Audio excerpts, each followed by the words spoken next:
Hai, ketemu lagi dengan channel Chemistry kita. Kali ini saya akan membahas drilling pembahasan soal asali kimia SIMA UI tahun 2020. Langsung saja ke soal yang pertama. Senyawa yang apabila dilarutkan dalam air menghasilkan konsentrasi H3O+ lebih besar daripada OH- adalah yang mana? Oke, kalau soal minta konsentrasi H3O+,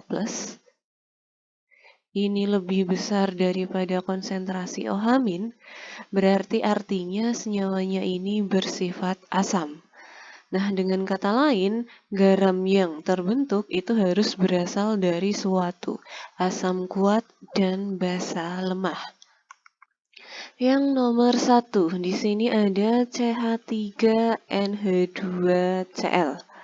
Oke, CH3NH2Cl di sini terbentuk dari CH3NH2 plus dan Cl-, di mana CH3NH2 plus ini adalah suatu basa lemah, kemudian Cl- ini adalah asam kuat.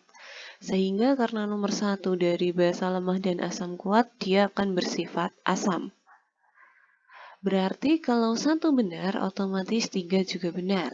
Saya akan cek nomor 2, di sini ada NaCN. NaCN ini berasal dari Na plus dan Cn-, di mana Na plus ini berasal dari NaOH yang merupakan basa kuat, dan Cn- yang berasal dari HCN yang merupakan suatu asam lemah. Karena di sini yang kuat adalah yang basa, berarti NaCN adalah garam yang bersifat basa. Otomatis karena ini bersifat basa, ini bukan ya. Sehingga karena 1, 3 benar dan 2 salah, otomatis 4 juga salah. Nomor 1 jawabannya adalah pilihan yang B. Nomor 2, pada literasi 20 ml suatu asam lemah HX, dibutuhkan 20 ml NaOH 0,2 m untuk tepat mencapai titik ekuivalen. Pengukuran pH pada titik ekuivalen menunjukkan nilai pH 8 log 2. Berdasarkan data tersebut, nilai KAHX adalah berapa? Oke, pertama kali karena ini ada kata kunci titrasi, berarti kita akan cari molaritas dari HX-nya terlebih dahulu, di mana untuk titrasi, rumus yang kita gunakan adalah MAVANA.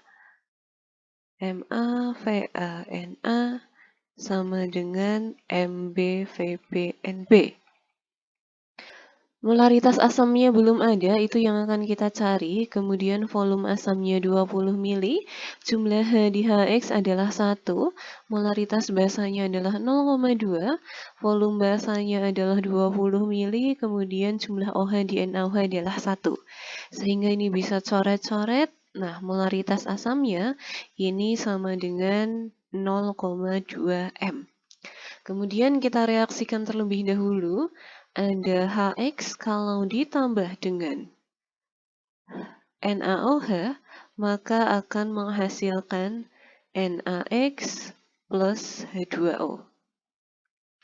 Nah, kita akan mencari mol masing-masing terlebih dahulu. Mol untuk HX rumusnya adalah molaritas dikali volume.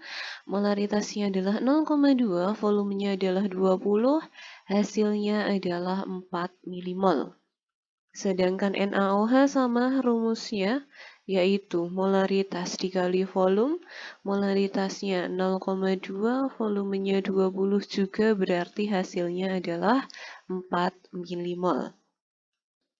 Nah, kita akan MRS, sebelah kiri dikurang, sebelah kanan ditambah.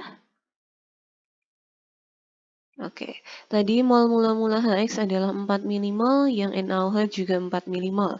Karena di sini mol dibagi koefisien nilainya sama-sama 4, berarti semua akan habis bereaksi. Agar habis berarti di sini 4, di sini juga 4. NaOH untuk koefisien 1, nilai molnya adalah 4. NaX koefisien 1 juga, berarti 4 juga. Nah, karena di sini habis bereaksi, maka mencari pH menggunakan konsep hidrolisis. Nah, di soal sudah dikatakan bahwa pH-nya bernilai 8 log 2, di mana pH 8 atau pH di atas 7 ini mengindikasikan kalau dia bersifat basa. Nah, cuman hati-hati karena di sini itu pH-nya itu bertanda min untuk suatu basa, itu kalau kita mencari OH-, Itu tidak bisa, maka kita akan mencari nilai H plusnya dulu karena di sini bertanda min. Nah, H plusnya di sini akan ketemu 2 kali 10 pangkat negatif 8. Nah, bagaimana cara mencari OH minnya? Kita tahu konsep bahwa nilai KW itu adalah hasil perkalian dari H plus dikali dengan OH min. Nah, KW itu nilainya selalu 10 pangkat negatif 14, kemudian H plusnya sudah ada 2 kali 10 pangkat negatif 8, sehingga kita bisa mencari nilai OH minnya. Nah, di mana berarti OH min ini sama dengan 10 pangkat negatif 14 dibagi 2 kali 10 pangkat negatif 8, hasilnya adalah 5 kali 10 pangkat negatif 7. Nah, OH- untuk suatu hidrolisis itu rumusnya adalah akar KW per Ka dikali M garam. Oke, kita bisa mencari M garamnya, di mana M garam ini rumusnya adalah mol dibagi volume total. Oke, molnya di sini adalah 4, kemudian volume totalnya 20 ditambah 20 yaitu 40. Hasilnya adalah 10 pangkat negatif 1. Oke, OH minnya tadi sudah kita cari, yaitu 5 kali 10 pangkat negatif 7. Kemudian KW-nya itu selalu 10 pangkat negatif 14. Ka-nya dicari, M garamnya adalah 10 pangkat negatif 1. Nah, untuk menghilangkan akar berarti kita kuadratkan kedua sisinya. Sisi kiri dikuadratkan, sisi kanan juga dikuadratkan. Nah, 5 kuadrat yaitu 25, kemudian 10 pangkat min 7 kuadrat yaitu 10 pangkat negatif 14, sama dengan akar kalau dikuadratkan berarti nilai itu sendiri. Nah, di sini 10 pangkat negatif 14 dan 10 pangkat negatif 1, yaitu 10 pangkat negatif 15 per Ka. Sehingga Ka yaitu 10 pangkat negatif 15 per 25 kali 10 pangkat negatif 4, hasilnya adalah 4 kali 10 pangkat negatif 3. Nomor 2 jawabannya adalah pilihan yang D. Nomor 3, di antara unsur-unsur berikut ini yang memiliki energi ionisasi kedua paling besar adalah yang mana? Oke. Nah, kalau ditanyakan energi ionisasi kedua paling besar, artinya kita harus mencari unsur yang berada di golongan 2A. Nah, kita identifikasi terlebih dahulu. Di sini ada Al, 13Al kalau dikonfigurasikan menjadi 283, artinya dia golongan 3A. Kemudian untuk 14Si kalau dikonfigurasikan adalah 284, artinya dia golongan 4A. Kemudian 15P kalau dikonfigurasikan adalah 285, artinya dia golongan 5A. Kemudian 16S kalau dikonfigurasikan 286, artinya dia golongan 6A. Dan 17Cl kalau dikonfigurasikan adalah 287. Artinya dia berada di golongan 7A. Nah, ternyata setelah kita konfigurasikan dari kelima unsur ini tidak ada yang berada di golongan 2A. Kalau tidak ada yang berada di golongan 2A gimana? Berarti kita memakai aturan yang seperti biasanya. Nah, ini untuk energi ionisasi, ini masuk aturan yang awalannya vokal, di mana dia akan semakin besar ketika dalam tabel periodik unsur letaknya semakin ke atas dan semakin ke kanan. Oke, artinya kita urutkan dulu kelima unsur yang ada di soal ini dalam periodik unsur urutannya seperti apa. Oke, tadi di sini ada 3A, ada 4A, 5A, 6A, dan 7A. Yang 3A adalah Al, 4ASI, 5AP, 6AS, dan 7A adalah Cl. Karena diminta energi ionisasi paling besar, berarti dia harus berada di kanan dan atas. Di sini yang paling kanan adalah Cl. Sehingga nomor 3 jawabannya adalah pilihan yang E. Nomor 4, diketahui perubahan entalpi reaksi pembakaran untuk grafik dan intan sesuai persamaan reaksi berikut. Pertanyaannya, kalor yang terlibat dalam konversi 1,2 kg grafit menjadi intan adalah seperti apa? Oke, berarti ini persamaan reaksinya adalah C, grafit dalam fase solid menjadi C, intan dalam fase solid. Nah, berarti kita harus merubah gimana caranya dua reaksi yang ada di soal ini agar hasil akhirnya menjadi ini. Oke, kita akan tentukan acuannya tiap reaksi. Jadi acuan itu senyawa yang di masing-masing reaksi ada dan di reaksi yang diminta ada. Untuk reaksi 1, senyawa yang di reaksi 1 ada dan di reaksi yang diminta ini ada adalah C grafit. Di reaksi 1, C grafitnya ada di sebelah kiri, jumlahnya 1. Di reaksi yang diminta ini juga sudah di kiri, jumlahnya 1 juga. Berarti reaksi 1 tetap. Kalau tetap kita tinggal salin saja nilai delta H-nya yaitu min 394. Kemudian untuk reaksi 2, senyawa yang di reaksi 2 ada dan di reaksi yang diminta ada adalah C intan. Di reaksi 2, C intannya ada di sisi kiri, jumlahnya 1, sedangkan di reaksi yang diminta C intannya ada di sisi kanan. Berarti reaksi 2 ini harus dibalik. Kalau kita membalik reaksi, berarti delta H-nya tinggal balik tanda saja menjadi plus 396. Oke, kita tinggal totalkan saja delta H-nya. Oke, kalau ditotalkan berarti min 394 dan plus 396 yaitu plus 2 kJ. Nah, plus 2 kJ ini adalah konversi 1 mol grafit menjadi 1 mol intan. Nah, tapi soal minta 1,2 kg grafit. Berarti saya akan mencari nilai mol terlebih dahulu. Bahwa mol ini rumusnya adalah massa dibagi AR. Oke, massanya dalam gram ya. Di sini masih kilo, kalau dalam gram berarti dikali 1000. Sehingga 1200 gram per AR-nya adalah 12 gram per mol ya, satuan AR itu, sehingga 1200 dibagi 12 yaitu 100 mol. Nah, kita tinggal perbandingan saja.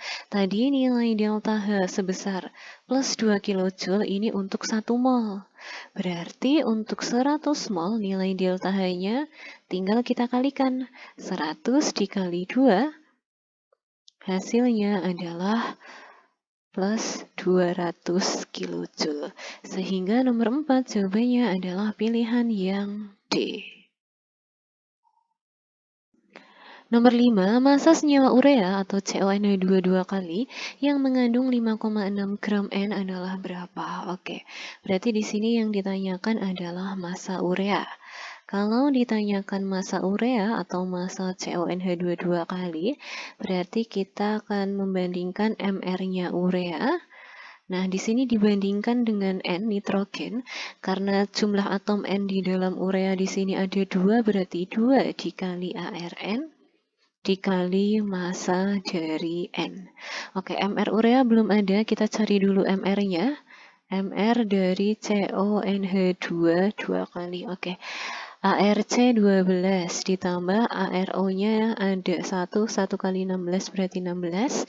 Di sini N-nya ada 2, berarti 2 dikali ARN, 2 dikali 14 yaitu 28. Ditambah hanya di sini 4 dikali AR-nya 1 berarti ditambah 4. 12 tambah 16 tambah 28 tambah 4 adalah 60. Kita masukkan MR-nya adalah 60, kemudian 2 dikali ARN adalah 14, massa N-nya adalah 5,6. Ini bisa coret-coret, ini kalau dicoret adalah 30. Ini juga bisa dicoret-coret, yaitu 0,4. Nah, 0,4 dikali 30 hasilnya adalah 12 gram. Sehingga nomor 5 jawabannya adalah pilihan yang A. 6. pH larutan yang mengandung 0,3 m CH3CONA dan 0,05 m CH3COH adalah berapa?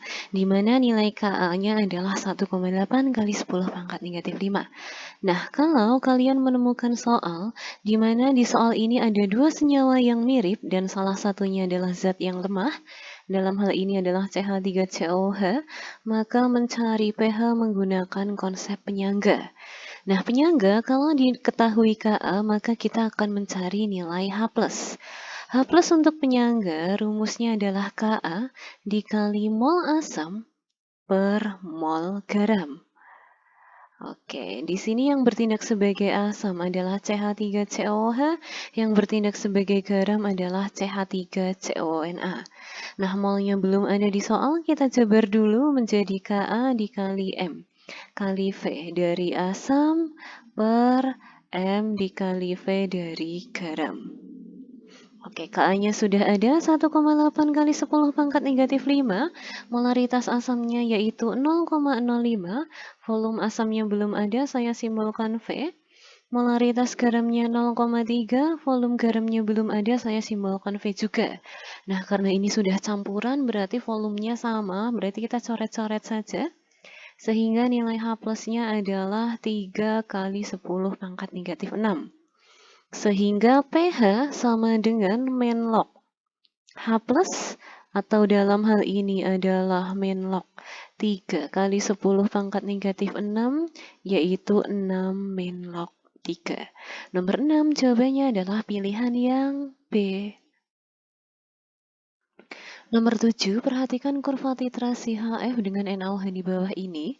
Diketahui sebanyak 25 ml HF 0,02 M dititrasi dengan NaOH 0,02 M sehingga pH pada titik ekuivalen adalah 7,6.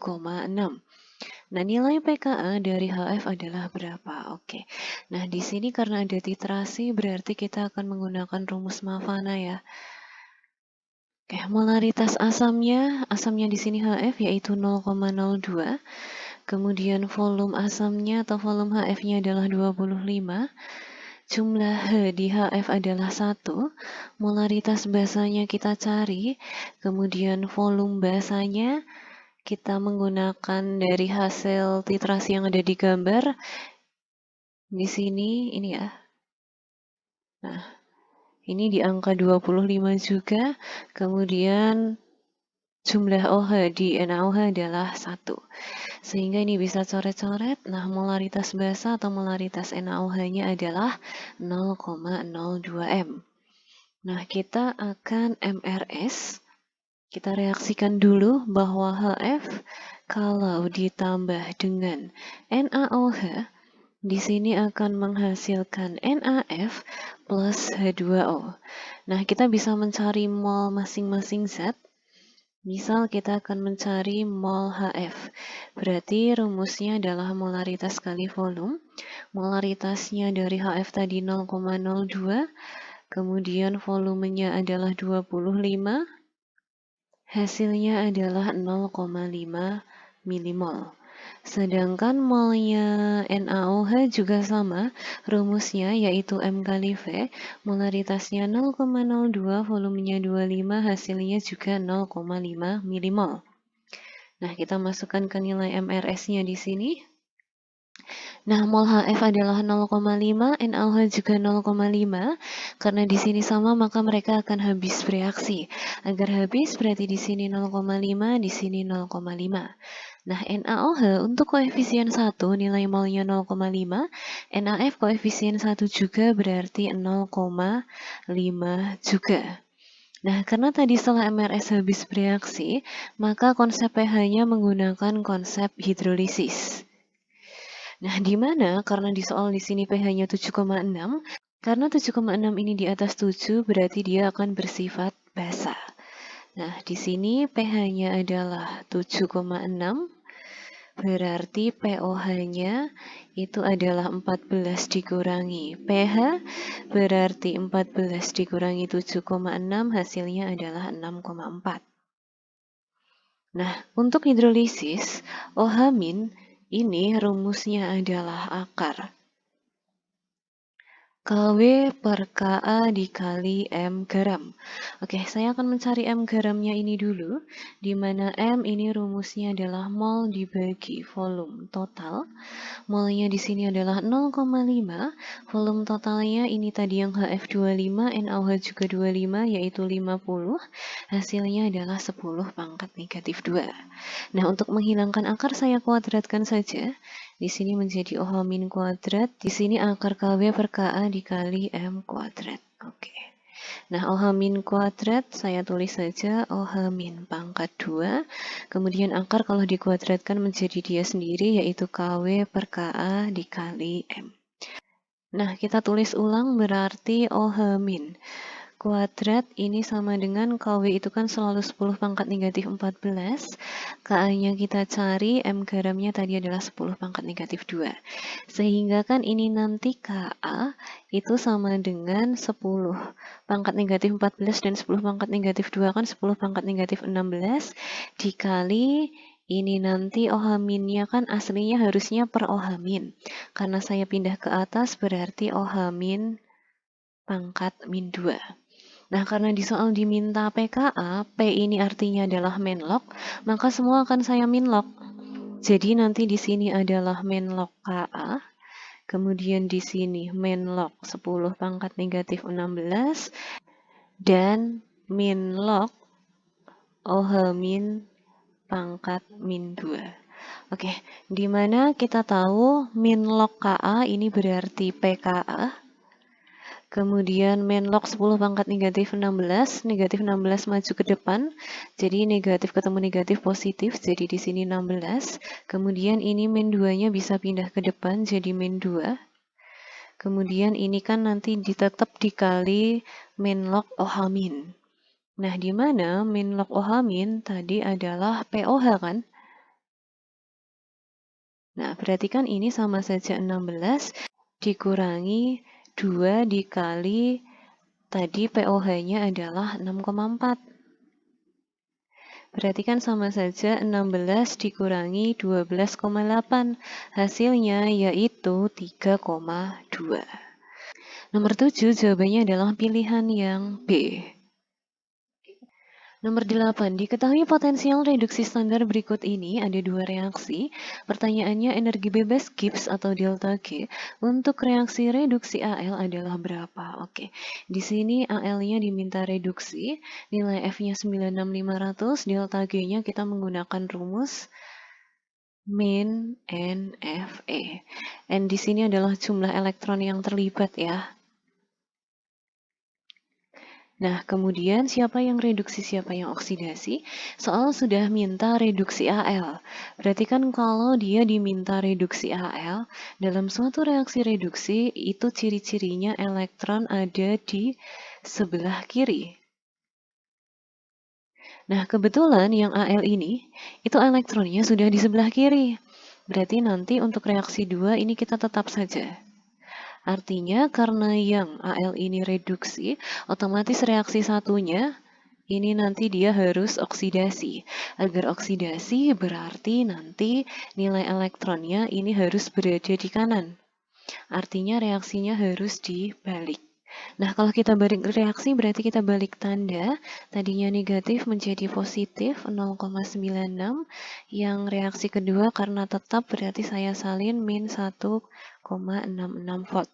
Dan karena elektronnya jumlahnya sudah sama-sama 3, bisa langsung saya totalkan di sini. Yaitu menjadi min 0,70 volt. Oke, saya masuk saja. Elektron yang terlibat tadi adalah 3.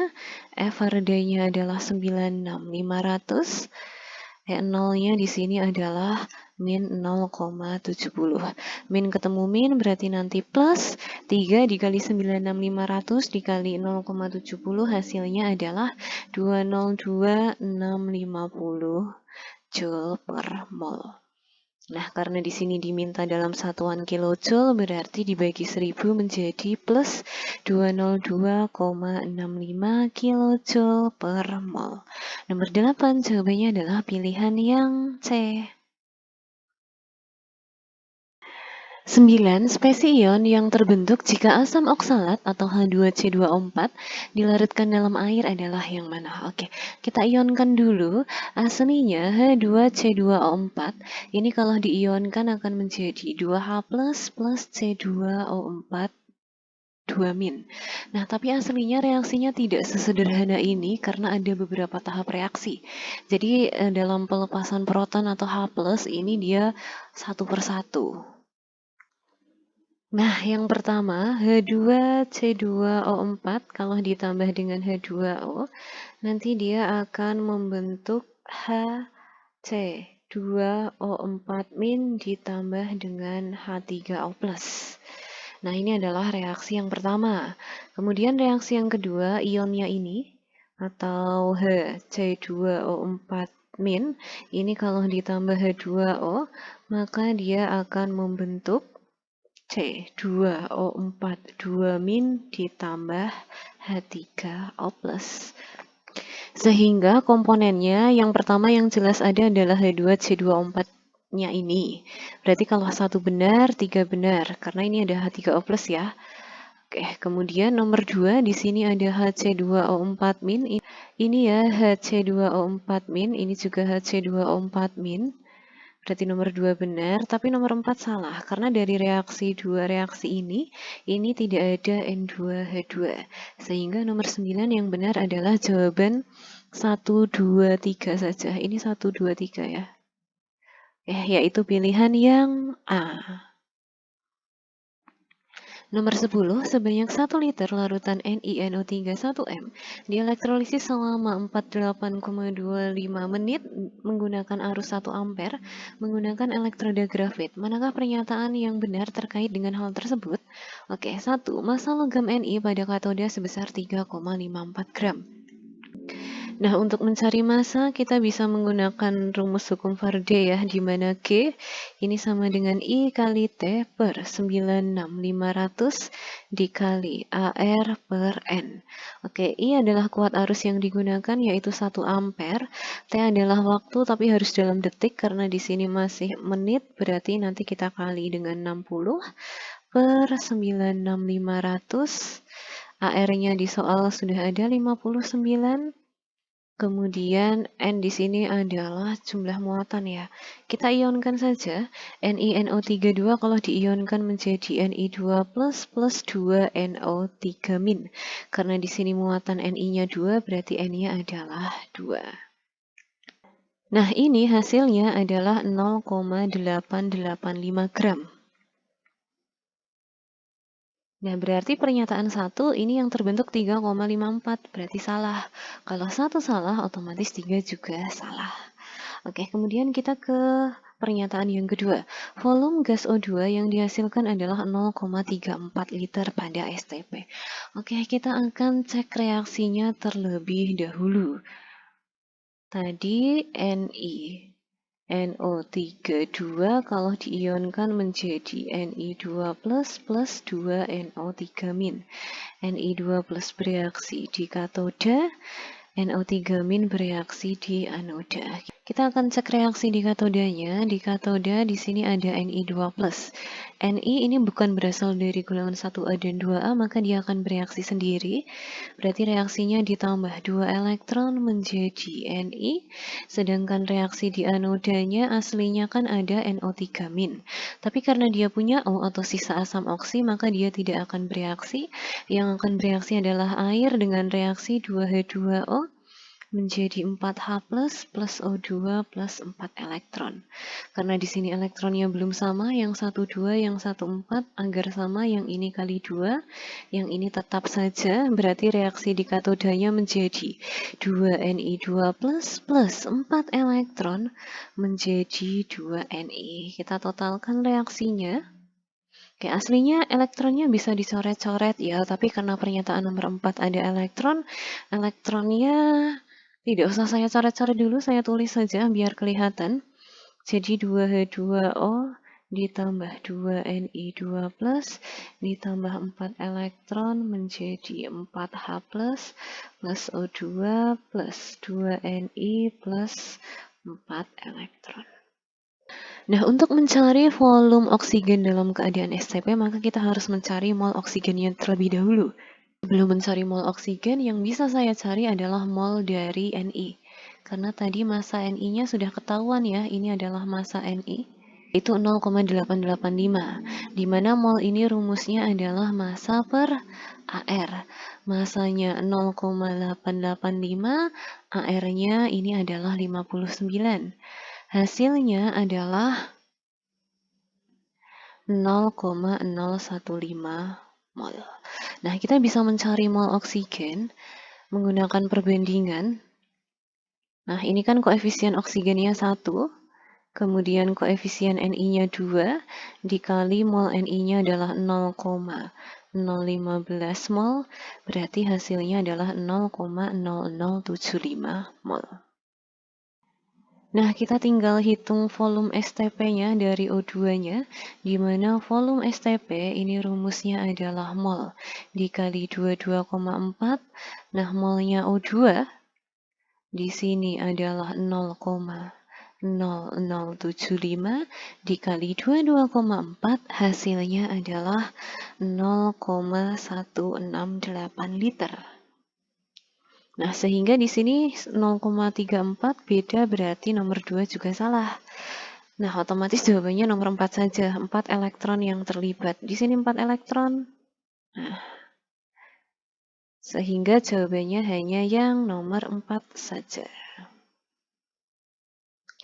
11. Suatu larutan buffer dibuat dengan mencampurkan 200 ml NH4OH 0,1 m dengan 150 ml HCl 0,1 m. Jika Kb NH4OH adalah 1,8 kali 10 pangkat negatif 5, pH larutan buffer yang terbentuk adalah berapa? Oke, kita reaksikan dulu saja. Ada NH4OH, kalau ditambah dengan HCl maka akan menghasilkan NH4Cl plus H2O. Kita akan hitung mol terlebih dahulu. Mol ini rumusnya adalah molaritas dikali volume. Molaritas dari NH4OH adalah 0,1, volumenya 200, hasilnya adalah 20 mmol. Sedangkan yang HCl rumusnya sama, yaitu M kali V. Molaritasnya 0,1, volumenya 150, hasilnya adalah 15 mmol. Kita MRS. Oke, di sini adalah 20, di sini 15, yang akan habis bereaksi yang 15. Untuk HCl, koefisien 1 nilainya 15, NH4OH koefisien 1 juga berarti 15, NH4Cl koefisien 1 berarti 15 juga. Nah, yang NH4OH 20 dikurangi 15 yaitu 5. Nah, soal sudah bilang kalau dia buffer atau penyangga, dan karena diketahui Kb berarti kita mencari OH-. OH- untuk penyangga rumusnya adalah Kb dikali mol basa per mol garam. Oke, Kb-nya adalah 1,8 kali 10 pangkat negatif 5, mol basanya ini 5, mol garamnya di sini 15. Ini bisa coret-coret 3, berarti 1,8 dibagi 3 yaitu 0,6 kali 10 pangkat negatif 5, atau 6 kali 10 pangkat negatif 6. Sehingga POH ini adalah min log OH min atau min log 6 kali 10 pangkat negatif 6, yaitu 6 min log 6. pH adalah 14 dikurangi POH, berarti 14 dikurangi 6 min log 6. 14 kurangi 6 adalah 8, min adalah plus log 6. Sehingga nomor 11 jawabannya adalah pilihan yang D. 12. Urutan senyawa berikut berdasarkan kenaikan titik didih yang tepat adalah yang mana? Kalau kita lihat ini ada O, S, Se, Te. Ini adalah unsur-unsur yang berada di golongan 6A. Ada oksigen, sulfur, selenium, dan tellurium. Nah, di mana dalam satu golongan semakin ke bawah, ini nanti ukuran molekulnya semakin besar. Sehingga ketika ukuran molekulnya semakin besar, maka titik didihnya makin besar.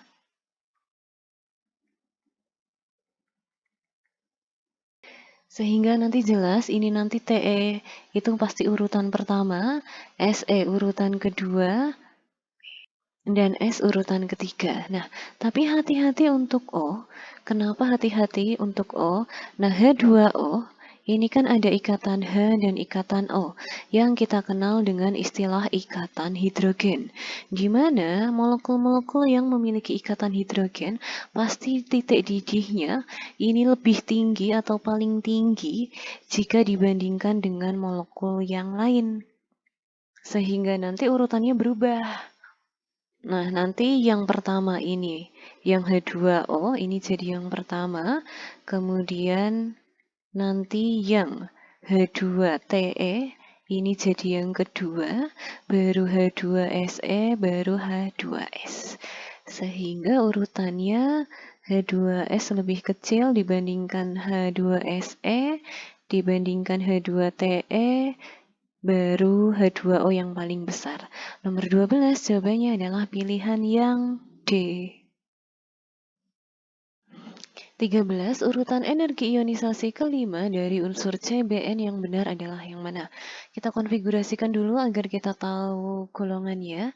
5B kalau dikonfigurasikan menjadi 23, artinya dia golongan 3A. Kemudian 6C kalau dikonfigurasikan 24, artinya dia golongan 4A. Dan 7N kalau dikonfigurasikan 25, artinya dia golongan 5A. Nah, harusnya kalau ditanyakan urutan energi ionisasi kelima, berarti kan nanti lonjakan dari 5 ke 6 ini harus paling besar.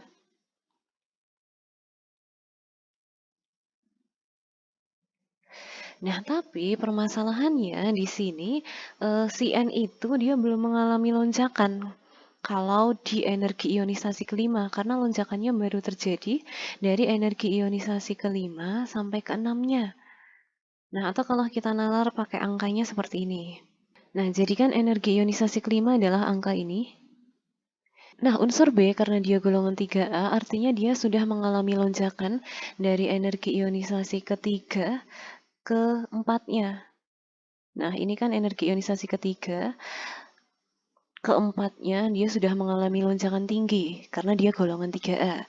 Kemudian yang C, ini kan karena dia golongan 4A, berarti dia sudah mengalami lonjakan ketika dari energi ionisasi keempat menuju kelimanya, dari 6223 ke 37831. Artinya dia sudah melonjak, angkanya sudah tinggi. Nah, sedangkan untuk N, karena dia golongan 5A, dia baru mengalami lonjakan ketika sudah menuju ke energi ionisasi ke-6. Tapi karena di sini yang ditanyakan adalah energi ionisasi kelima, ya dianya belum mengalami lonjakan. Nah, berarti jelas, karena yang C ini baru saja mengalami lonjakan, berarti nilainya paling tinggi. Sedangkan yang B karena sudah mengalami lonjakan tadi, maka dia nilainya tertinggi kedua. Sedangkan N karena belum mengalami lonjakan di energi ionisasi kelimanya, maka dia akan menjadi yang paling kecil. Sehingga nanti urutannya yang paling besar adalah C, baru B, baru yang terakhir adalah N. Jadi aslinya ini tidak usah dihafalkan energi ionisasinya karena bisa kita nalar. Seperti yang saya jelaskan tadi ya. Sehingga nomor 13 jawabannya adalah pilihan yang A, C, B, N. 14, di sini tidak saya tulis pilihannya ya, agar saya leluasa menjelaskan. Produk polimerisasi kondensasi yang terbentuk dari kedua senyawa di atas adalah yang mana? Nah, untuk polimerisasi kondensasi biasanya di sini ada pembentukan molekul kecil. Molekul kecil. Molekul-molekul kecil seperti bisa H2O, HCl, dan lain-lain. Nah, saya gambar dulu. Di sini ada HO.